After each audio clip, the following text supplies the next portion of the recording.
sa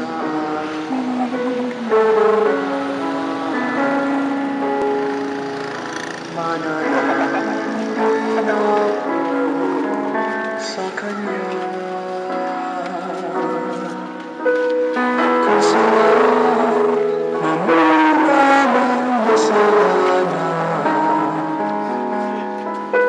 Siya sa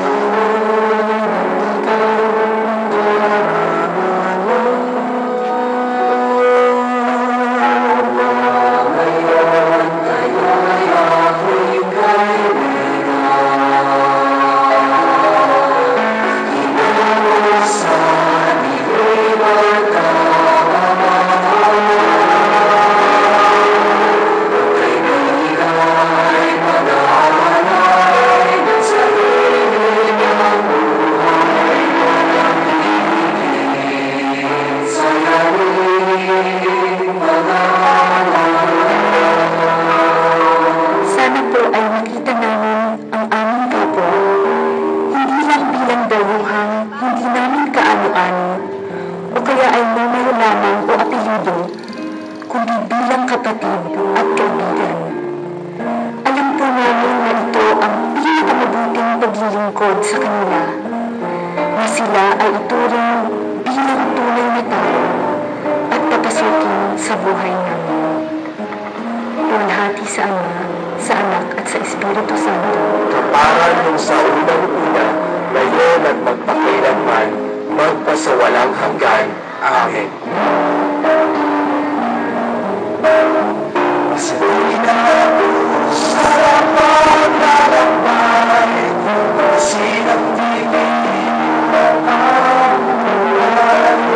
Suwang kay Kristo magpahaway, sapagkat piling ng mga kamay, sana babagbahan ang hintay, kasama sa pangako.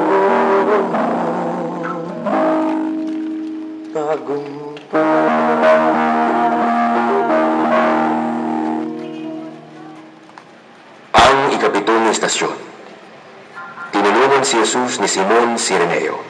Sinasamba, pinupuri ka namin, Panginoong Hesukristo. Sapagkat sa pamamagitan ng iyong banal na krus ay tinubos mo ang mundo. Pinigil at pinilit ng mga kawal ang isang nanggaling sa bukid na tulungan si Jesus sa pagpasa ng krus. Ikaw! Sino ka? Oo! Ikaw! Sino ka? Simon po ang aking pangalan. Simon ang Sireneo. Ano bang hinihintay mo? Tulungan mo nga itong hampas lupang ito sa pagbuhat ng kanyang krus. Ano po? Bakit? Bakit po ako? Wala naman po akong ginagawang masama. Galing lang po ako sa bukid at... Huwag ka nang umangalangan pa. Baka isama ka na rin namin dyan sa pagpako sa kanya. Buhatin mo ng krus niya bago kami mawala ng pasensya sa'yo. Ano? Ano? Tutulong ka ba o hindi? Tutulong na po. Sige na! Sulong! Ang bigat nito. Malas ko naman yung araw nito. Pagod na nga ako galing sa bukid. Hindi pa ako pwedeng magpahinga. Eto, nahila pa at nadamay sa kamalasan ng kawawang ito. Kaibigan, Simon nga ba? Oo, Simon. Salamat, Simon. Salamat. Oo na. Bilisan mo na nga dyan. Makarating na tayo kung saan ka man nila balak dalhin. Bilis ng kaunti. Gusto ko na rin makauwi, no? Maraming beses sa ating pang-araw-araw na trabaho, kinakailangan natin tumulong sa ibang tao. At tinitignan natin ito bilang isang malaking abala. Hindi na nga tayo magkandara pa sa ating sariling nakatampak na gawain. Heto, dadagdagan pa. Siguro may tuloy na naramdaman ni Simon Sireneo. Hindi naman niya kaano-ano si Jesus, pero ngayon, napilitan na siyang tulungan ito. At siguro, naghimuto si Simon, nasungit, nagtabog. Ngunit siguro, habang tinutulungan ni Simon si Jesus, hindi niya maiwasan na matignan ng mga mata ni Jesus at maawa. Ano ko yung ginawa ko? Inubutan ko ng kamalasang nadamay pa sa pagbubuhat ng krus ng tao ito. At ano naman kaya nagawa niya at inabutan siya ng kamalasang kadalasang dinaraanan niya. Salamat at pagdating namin kung saan man kami pupunta, makakauwi na ako. Pero siya, walang magsisimula ang pagpaparusa sa kanya. Napapako rin siya sa krus. Anong kasalanan nagawa niya? Mukha naman siya mabait. At mukhang talagang pagod na at hirap na siya. Kawawa naman.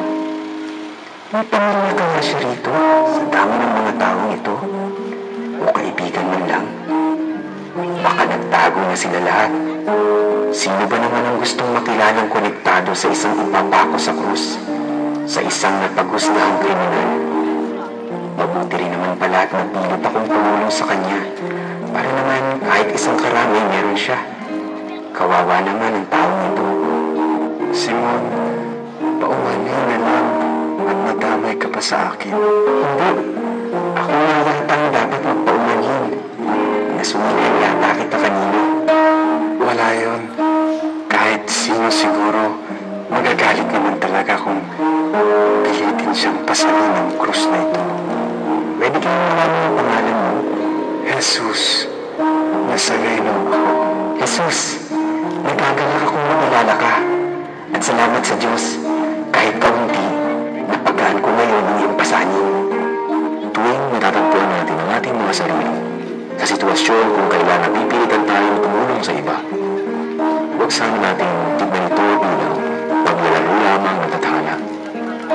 Sana ay tignan din natin ang ating tinutulungan, hindi lang bilang obligasyon, kundi bilang isang tao.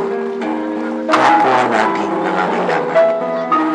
Tignan natin sila sa mata at sikapin sabihin